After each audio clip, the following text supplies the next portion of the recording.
Hi students, இப்போ நம்ம 10th மேக்ஸில் 6th லெசனில் முக்கோணவியல் 1 மார்க் க்ளூஸ் பார்க்க போகிறோம். ஸோ பார்ப்போம். ஸோ பயிற்சி 6.5ல் ஃபஸ்ட் கொஸ்டின் பாருங்கள். Sine square theta plus 1/1 plus tan square theta மதிப்பு கேட்குறாங்க. ஸோ இங்கே இந்த மாதிரி sine square theta 1 plus tan square டீட்டாவை விட்டுருங்க. நம்பர் மட்டும் பாருங்கள், 1/1ன்னு இருக்குது. ஸோ 1/1 என்ன, நமக்கு ஆன்சர் 1 தான். 1/1 வகுத்தாலும் நமக்கு 1 தான் வரும். ஸோ நமக்கு 1 எந்த விடையில் இருக்குதுன்னு பார்த்தீங்கன்னா என்ற ஆப்ஷனில் இருக்குது. ஓகேங்களா. நெக்ஸ்ட் கொஸ்டின் பாருங்கள். tan theta cosecant square theta minus tan டீட்டாவின் மதிப்பு அப்படின்னு கேட்குறாங்க. ஸோ ஆப்ஷன் வந்து secant theta cot square theta sine theta cot டீட்டான்னு கொடுத்துருக்குறாங்க. ஸோ இதுக்கு என்ன விடையாக இருக்கும் அப்படின்னு பார்த்தீங்கன்னா, நம்மளுடைய டேனோட ரெசிப்ரோக்கல், அதாவது தலைக்கீழியாக எப்படி எழுதுவோம்னா காட் டீட்டான்னு எழுதுவோம். ஆமாங்க இல்லையா? அப்போ விடை வந்து நமக்கு காட் டீட்டாவில் தான் வரணும். ஸோ தான் ஆப்ஷன். ஓகேங்களா. அடுத்தது 3வது கேள்வி. Sine alpha plus cosecant alpha whole square plus cos alpha plus secant alpha whole square equal to K plus tan square alpha plus cot square alpha எனில் கேயின் மதிப்பு என்னன்னு கேட்குறாங்க. ஸோ இது மாதிரி கேயில் வந்து நமக்கு கணக்கு வந்ததுனாவே நமக்கு ஒரு 5 மார்க்கு கணக்கில் கூட இது இருக்குது. அந்த மாதிரி கேட்டிருந்தாங்க, நம்ம விடை என்ன எழுதுவோம்னா 7 அப்படின்னு எழுதணும். அதுலேயே 7 தான் நிறைவு சொல்லுவாங்க. ஸோ நமக்கு இதுதான் 7 தான் விடை. ஓகேங்களா. அடுத்த கேள்வியை பார்க்கலாம். இது இம்பார்ட்டன்ட் கொஸ்டின், அதுவும் நல்லா பார்த்துக்கோங்க. ஓகே. நெக்ஸ்ட்டு 4th வந்து sine theta plus cos theta equal to A மற்றும் secant theta plus cosecant theta equal to B எனில் B of A square minus 1இன் மதிப்பு என்னன்ட்டு கேட்குறாங்க. அப்போ நம்ம என்ன ஆப்ஷனாக எடுத்துக்கணும்னா, இங்கே B of A square minus 1ன்னு இருக்குது. ஸோ ஏ ஸ்கொயர் கூட B of A square minus 1னா இந்த 2 முன்னாடி எடுத்துகிட்டு வாங்க, 2 ஏன்னு ஆகும். அதுதான் நம்மளுடைய விடை. ஓகேங்களா. கேள்வியிலிருந்து விடை பெறுவது இது. அடுத்து 5th question. 5x equal to சீக்கன் டீட்டா மற்றும் 5/y equal to tan theta எனில் எக்ஸ் ஸ்கொயர் மைனஸ் 1/y ஸ்கொயரின் மதிப்பு என்னன்னு கேட்குறாங்க. ஸோ நமக்கு இதுக்கு ஆப்ஷன் வந்து 5 வந்தால் நம்ம லாஸ்ட் லெசனில் பார்த்தோம் 25 வரும்ன்ட்டு. இங்கே நமக்கு 1/y ஸ்கொயர்னு இருக்குது, X square by minus 1/y ஸ்கொயர்னு இருக்குது. அப்போ விடை வந்து 5 இருக்குது. ஸோ ஆப்ஷன் வந்து 1/25 வரும்.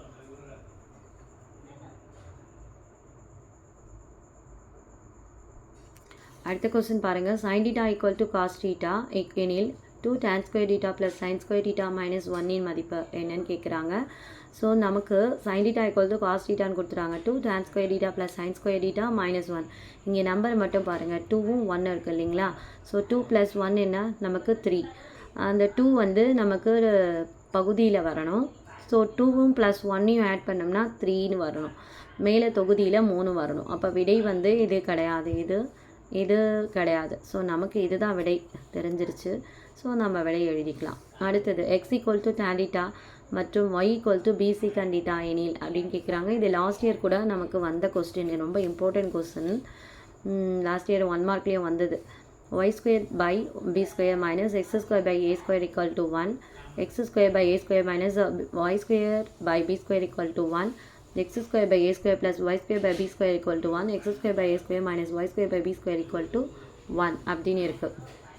ஸோ நான் என்ன பண்ணுறேன்னா, இப்போத்துக்கு ஆன்சர் வந்து என்னன்னா, நமக்கு y இந்த செகண்டில் முடியுது இல்லைங்களா. ஸோ y by bன்னு எழுதிக்கோங்க, x by aன்னு எழுதிக்கோங்க. அதை ஸ்கொயரில் எழுத போகிறோம். y square by b square minus x square by a square equal to 1. So option வந்து ஃபஸ்ட்டு. ஓகேங்களா, புரியுதுங்களா. எப்போவுமே இதில் முடியுது இல்லைங்களா. ஸோ முடிகிறத வந்து y by b equal to secant டீட்டான்னு வச்சுக்கிறோம். அப்போது அதே போல் x by a equal to tan டீட்டான்னு வச்சுக்கிறோம். அப்போனா y square by b square minus x square by a square equal to 1. Okay, அவ்வளோதான். 8th பாருங்கள். 1 + tan theta plus secant theta of 1 + cot theta minus cosecant டீட்டாயின் மதிப்பு அப்படின்னு என்னன்னு கேட்குறாங்க. ஸோ இதுக்கு விடை நம்ம என்ன எழுத போகிறோம். இங்கேயும் 1 இருக்குது, நம்பர்ஸில் பார்த்தோம்னா இங்கேயும் நமக்கு 1ன்னு இருக்குது. ஸோ 1 அப்போ என்னவா வச்சுக்கலாம் நம்ம, 1 + 1 வந்து என்னவா வரும், 2வா வரும். ஓகே, ஆப்ஷன் அப்போ இது. ஓகே. நெக்ஸ்ட்டு 9th பாருங்கள். a cot theta plus b கொசிகன் theta equal to p, b cot theta plus a கொசிகன் theta equal to q, எனில் பி ஸ்கொயர் மைனஸ் கியூ ஸ்கொயரின் மதிப்பு என்னான்னு கேட்குறாங்க. ஸோ நம்ம விடை வந்து என்னன்னு வச்சுக்கிட்டோம்னு பார்த்தீங்கன்னா, இதுக்கு வந்து நம்ம பி ஸ்கொயர் மைனஸ் ஏ ஸ்கொயர்னு வச்சுப்போம். அது எப்படிங்க அப்படின்னு பார்த்தீங்கன்னா, நமக்கு விடை முடிகிறது வந்து இந்த b cot theta plus a cosecant theta equal to கியூன்னு தானே இருக்குது. ஸோ கியூவுக்கு நேராக நமக்கு என்ன இருக்குது, ஃபஸ்ட்டு பின்னு இருக்குது, பி ஸ்கொயரும் அதே மைனஸ் ஏ ஸ்கொயர்னு எழுதிக்கிறோம். ஓகே, அடுத்த கொஸ்டின் பாருங்கள். ஒரு கோபுரத்தின் உயரத்திற்கும் அதன் நிழலின் நீளத்திற்கும் உள்ள விகிதம் √3:1 எனில் சூரியனை காணும் ஏற்ற கோண அளவானது அப்படின்னு கேட்குறாங்க. ஸோ இதுதான் நமக்கு க்ளூ, சூரியனை காணும் ஏற்ற கோணம் அப்படின்னு சொல்லியிருக்காங்க.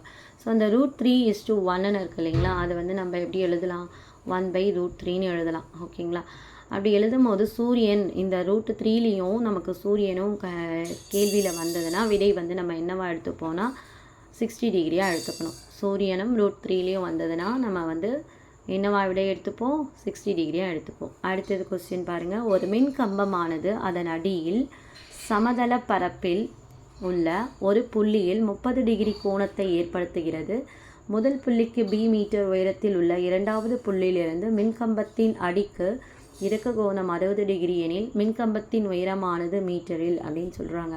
ஸோ இதுக்கு நம்ம என்ன க்ளூவாக எடுத்துக்கணும், ஒரு மின்கம்பமும் கொடுத்துருக்குறாங்க, அடுத்தது 30 டிகிரி கொடுத்துருக்குறாங்க, அடுத்தது பின்னு கொடுத்துருக்காங்க. இந்த மாதிரி நமக்கு ஒரு மின்கம்பம் கொடுத்துட்டு 30 டிகிரியும் பியும் கேட்டிருந்தாங்கன்னா கொடுத்துருந்தாங்கன்னா நம்ம விடை எப்படி எழுதுவோம்னா b/3 அப்படின்னு எழுத போகிறோம். b/3 கொஸ்டின்லேருந்து ஆன்சர் எடுக்கிறோம். ஓகேங்களா, நெக்ஸ்ட்டு 12th பாருங்கள். ஒரு கோபுரத்தின் உயரம் 60 மீட்டர் ஆகும். சூரியனை காணும் ஏற்ற கோணம் 30 டிகிரியிலிருந்து 45 டிகிரியாக உயரும்போது கோபுரத்தின் நிழலானது எக்ஸ் மீட்டர் குறைகிறது எனில் எக்ஸின் மதிப்பு அப்படின்னு கேட்குறாங்க. ஸோ ஒரு கோபுரத்தோட உயரம் வந்து 60 மீட்டர் கொடுத்துட்டாங்க. சூரியனை காணும்போது ஏற்ற கோணம் அப்படின்னு சொல்லியிருக்கிறாங்க, கோபுரத்தின் நிழலும் சொல்லியிருக்காங்க. கோபுரம் கொடுத்துருக்காங்க, இந்த திரும்பவும் சூரியன் வருது, சூரியனும் கொடுத்துருக்காங்க. ஏற்ற கோணமும் 45 டிகிரியாக உயரும்போது கோபுரத்தின் நிழல் எக்ஸ் மீட்டர்னு சூரியனும் எக்ஸ் மீட்டரும் கொடுத்துருந்தாங்கன்னா நம்ம என்னவா வச்சுக்கணும்னா விடை பாருங்கள், இங்கே 45 டிகிரின்னு இருக்குது, இங்கே 30 டிகிரின்னு இருக்குது. ஃபஸ்ட்டு இந்த 4 எடுத்துக்கலாம், அடுத்தது இந்த 3 எடுத்துக்கலாம். அப்போ விடை வந்து 43 புள்ளி சம்திங்கில் வரணும். 43 புள்ளி சம்திங்கில் வரணும்னா இந்த ஆப்ஷன் நமக்கு கிடையாது. 43.92 இருக்கலாம், 43 விடை பாயிண்ட் கிடையாது. ஸோ 45, அப்போ இந்த ஆப்ஷன் தான் நமக்கு ரைட். 43.92 தான் ஆப்ஷன். ஓகேங்களா, நெக்ஸ்ட் கொஸ்டின் பாருங்கள். 13வது. பல அடுக்கு கட்டடத்தின் உச்சியிலிருந்து 20 மீட்டர் உயரம் உள்ள கட்டடத்தின் உச்சி அடி ஆகியவற்றின் இறக்க கோணங்கள் முறையே 30 டிகிரி மற்றும் 60 டிகிரி எனில் பல அடுக்கு கட்டடத்தின் உயரம் மற்றும் இரு கட்டடங்களுக்கு இடையே உள்ள தொலைவு ஆனது என்னன்னு கேட்குறாங்க. பல அடுக்கு கட்டடமும் இங்கே பல அடுக்கு கட்டடமும் கொடுத்துருக்குறாங்க. அப்போ நம்ம விடை வந்து இதுதான் நம்ம க்ளூவாக வச்சுக்க போகிறோம். பல அடுக்குன்னு வந்தது இல்லைங்களா, ஸோ பல அடுக்குனா வந்ததுனாவே நம்ம என்னவா எடுத்துப்போம், இங்கே டிகிரி என்ன சொல்லியிருக்காங்க, 30 60 டிகிரியும் சொல்லியிருக்காங்க இல்லையா. அப்போ நம்ம விடை வந்து ஃபஸ்ட்டு 30 டிகிரி எடுத்துக்கலாம். 30, 10√3, அதாவது 10√3ல் முடியணும். 30ம் 10√3லேயும் முடியணும் அப்படின்னு ஞாபகம் வச்சுக்கோங்க. அதுதான் நம்மளுக்கு விடையாக வரும். ஓகே, நெக்ஸ்ட் கொஸ்டின் பாருங்கள். 14வது பாருங்கள். 2 நபர்களுக்கு இடைப்பட்ட தொலைவு எக்ஸ் மீட்டர் ஆகும். முதல் நபரின் உயரமானது இரண்டாவது நபரின் உயரத்தை போல 2 மடங்காக உள்ளது. அவர்களுக்கு இடைப்பட்ட தொலைவு நேர்கோட்டின் மையப்புள்ளியிலிருந்து இரு நபர்களின் உச்சியின் ஏற்ற கோணங்கள் இழப்பு கோணங்கள் எனில் குட்டையாக உள்ள நபரின் உயரம் அப்படின்னு கேட்டிருக்காங்க. ஸோ இதுதான் நம்மளுடைய க்ளூ. 2 நபர்கள் அப்படின்னு இருக்குது இல்லையா, இது நம்மளுடைய க்ளூ. 2 நபர்களும் குட்டையும் அப்படின்னு வந்ததுனாவே எக்ஸ் மீட்டரும் ஒரு க்ளூ தான். 2 நபர்கள் எக்ஸு குட்டை அப்படின்னு வந்ததுனாவே நம்ம விடையாக என்ன பண்ண போகிறோம், 2 நபர்கள்னு கொடுத்ததால எக்ஸு ஃபஸ்ட்டு கொடுத்துருக்காங்க. ஸோ x/2 நபர்கள்ன்றதால 2 அப்படின்னு எழுதிக்கலாம். விடையில் √2ன்னு எழுத போகிறோம். ஓகேங்களா, புரியுதுங்களா, அவ்வளோதான். அடுத்த கொஸ்டின். ஒரு ஏரியின் மேலே h மீட்டர் உயரத்தில் உள்ள ஒரு புள்ளியிலிருந்து மேகத்திற்கு உள்ள ஏற்ற கோணம் பீட்டா. மேக பிம்பத்தின் இறக்க கோணம் 45 டிகிரி எனில் ஏரியில் இருந்து மேகத்திற்கு உள்ள உயரமானது மீட்டரில்னு கேட்டிருக்காங்க. ஸோ ஏரியோட மேலே வந்து h மீட்டர். இதில் வந்து க்ளூ வந்து நம்ம என்னவா வச்சுக்க போகிறோம், ஏரி, h மீட்டர், பீட்டா அதெல்லாம் வந்ததுனாவே நம்ம ஃபஸ்ட்டு ஆப்ஷனாக எடுத்துப்போம். h of 1 + tan beta by 1 - tan beta அப்படின்னு எடுக்க போகிறோம். இதுதான் விடை. அவ்வளோதான் இந்த லெசன்.